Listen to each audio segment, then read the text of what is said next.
أعوذ بالله من الشيطان الرجيم پناہ مانگتا ہوں میں اللہ کی شیطان مردود سے۔ بسم الله الرحمن الرحيم شروع اللہ کا نام لے کر جو بڑا مہربان نہایت رحم والا ہے۔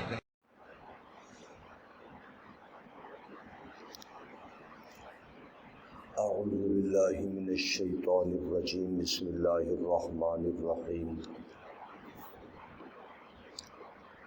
وقال الذین کفروا للذین آمنوا لو کان خیرا ما سبقونا الیہ وَإِذْ لَمْ يَهْتَدُوا بِهِ فَسَيَقُولُونَ هَذَا إِفْكٌ قَدِيمٌ۔ اور کافر کہتے ہیں ایمان والوں کو، اگر یہ کچھ بہتر ہوتا تو یہ ہم سے اس کی طرف پہل نہ کرتے۔ وَإِذْ لَمْ يَهْتَدُوا بِهِ، اور جب کہ یہ لوگ ہدایت پر ہے ہی نہیں تو عنقریب کہیں گے کہ یہ ھذا افک، جھوٹ ہے، قدیم، پرانا۔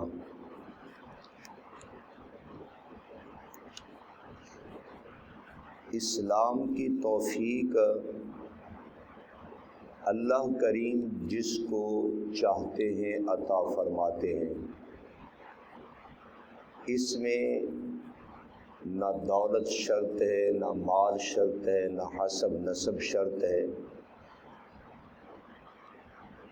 کافروں کا یہ مقولہ اللہ نے یہاں ذکر کیا، اگر اسلام، ایمان، اچھائی کوئی اچھی چیز ہوتی، یہ غریب لوگ ہم سے آگے کیسے نکل جاتے؟ پھر تو ہم لوگ ایمان پر ہوتے۔ دلیل دیکھی ہوگی، اگر ایمان کوئی اچھی چیز ہوتی تو یہ غریب لوگ ہم سے سبقت کیسے کر جاتے؟ تو ان کا آگے نکلنا، ہمارا پیچھے رہنا دلیل ہے کہ یہ ایمان نعوذ باللہ کوئی اچھی چیز نہیں ہے۔ حضرت صلی اللہ علیہ وسلم کی اتباع کوئی اعلیٰ چیز نہیں ہے، ورنہ یہ لوگ ہم سے آگے نہ نکلتے۔ فرمایا کہ یہ ایمان اللہ تعالیٰ کی توفیق کا نام ہے۔ رب کریم اس میں حسب نسب دولت نہیں دیکھتے۔ ان اللہ لا ينظر الی اموالکم، اللہ نہیں دیکھتے تمہارے مالوں کو، ولا صورکم، نہ تمہاری شکلوں کو، اللہ تو دیکھتے ہیں تمہارے دلوں کو۔ اللہ کو ان چیزوں کی ضرورت نہیں۔ حضرت بلال بظاہر شکل کے کالے ہیں، لیکن کتنی بلندیاں پا گئے، کتنی عزتیں پا گئے۔ آپ نے ایک دن فرمایا، بخاری کی روایت ہے کہ میں جب معراج پر گیا ہوں تو جنت میں اپنے آگے تیرے پیروں کے چلنے کی آواز سنی ہے۔ بلال کا مقام ہے، لیکن ابو لہب کتنا حسین چہرے والا ہے، قریشی خاندان کا فرد ہے، لیکن قرآن نے کہا تبت یدا ابی لہب وتب، وہ ذلیل ہو گیا، تباہ ہو گیا، جہنم میں چلا گیا۔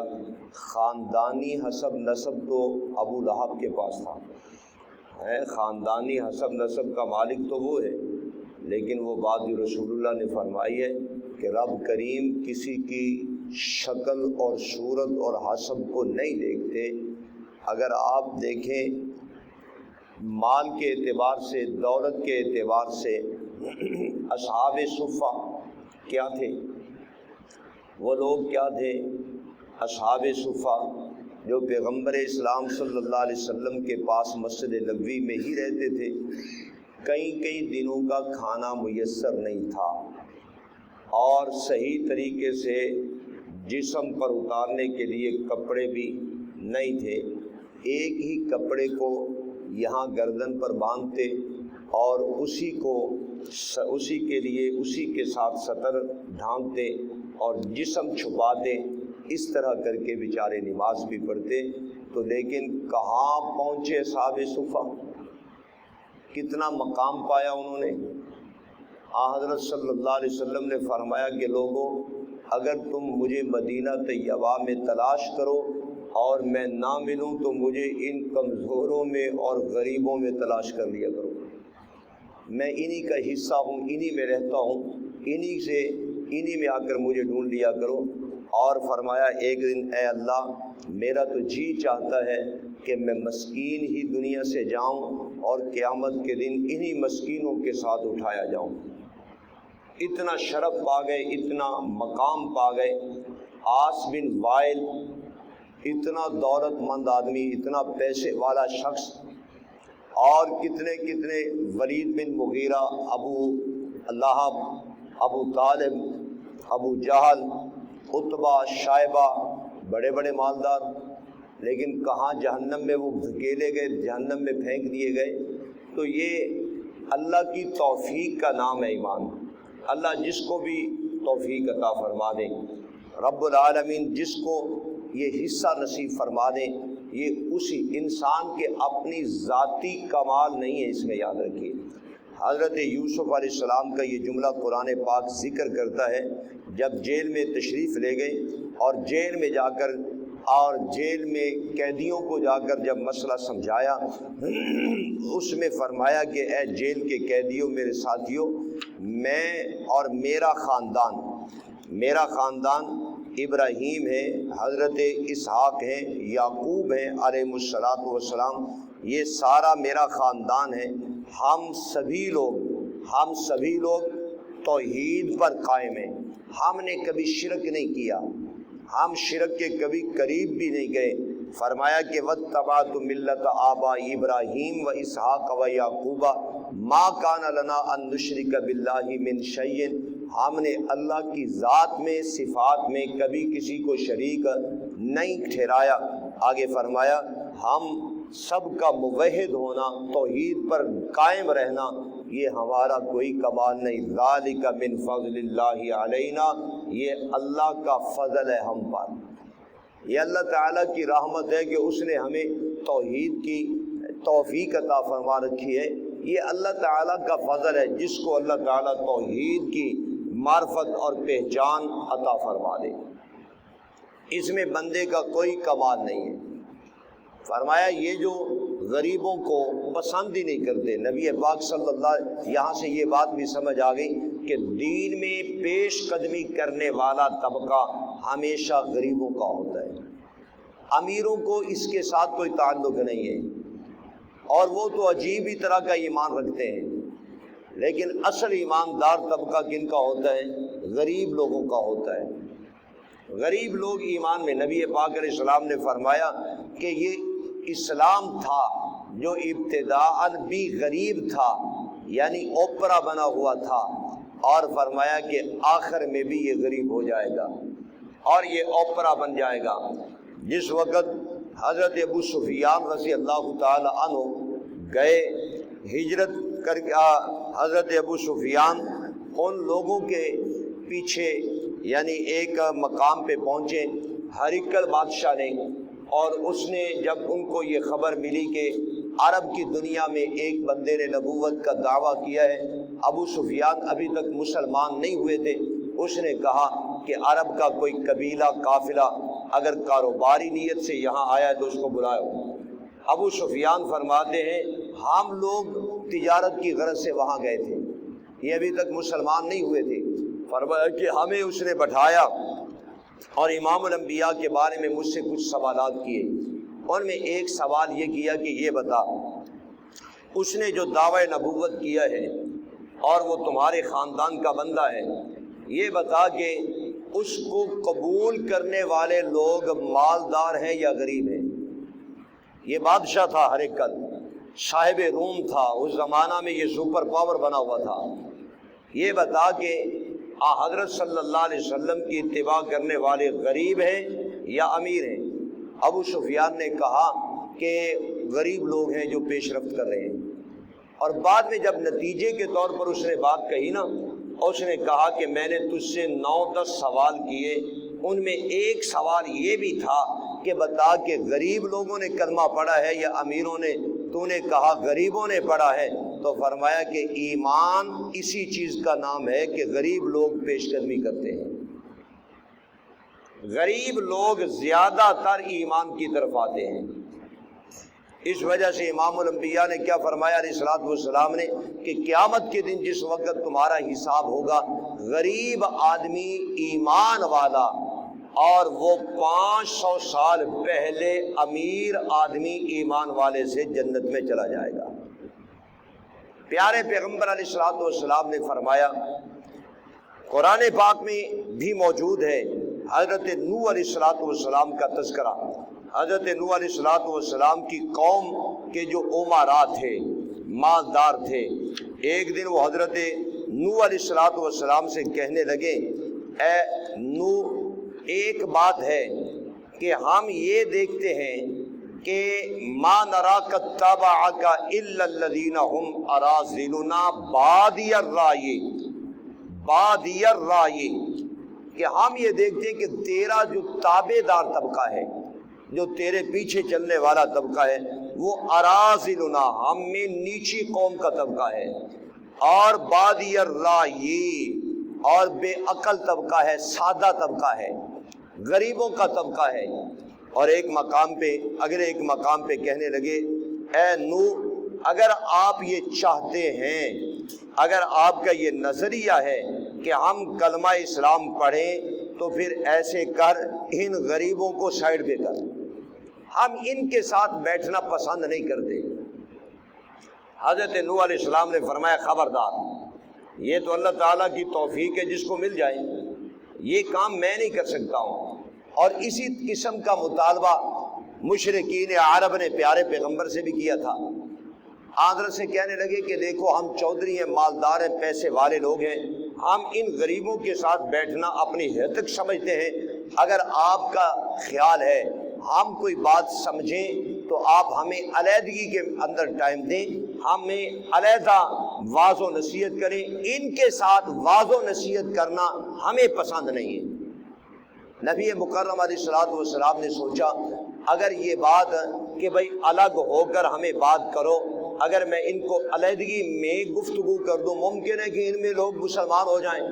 آپ علیہ الصلوۃ والسلام تنہائی میں چلے گئے، اور ایک سادہ بندہ، بالکل ہی سادہ اور آنکھوں سے نابینا، حضرت عبداللہ ابن ام مکتوم رضی اللہ تعالی عنہ، ان کو پتہ چلا کہ پیارے پیغمبر واعظ و نصیحت فرما رہے ہیں، اور وہ بیچارہ دیواروں کو ٹٹولتا ہوا وہاں قریب تک پہنچا، اور جیسے وہاں پہنچا تو غریبوں نے، امیر لوگوں نے جو وہاں بیٹھے تھے، انہوں نے اس کا اثر برا لیا۔